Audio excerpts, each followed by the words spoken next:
In this video, let us discuss how to place a bracket order on the FYERS Next platform. The first step would be to head over to the script of your choice and right-click on the same. The option to place a bracket order will now be visible to you.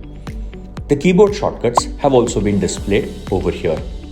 For example, you may click on Shift plus F3 on your keyboard to access the bracket order window. Now, let us proceed by placing an order. Choose the exchange from the drop-down. Choose your order type. In this case, we are choosing market order. Choose your quantity and set your stop price and your profit price. For example, if you wish to place a 2 rupees stop loss on your order, you may input 2 as the stop loss. If you wish to place a 5 rupees profit level on your order, type 5 as your profit price. Proceed by clicking on Buy.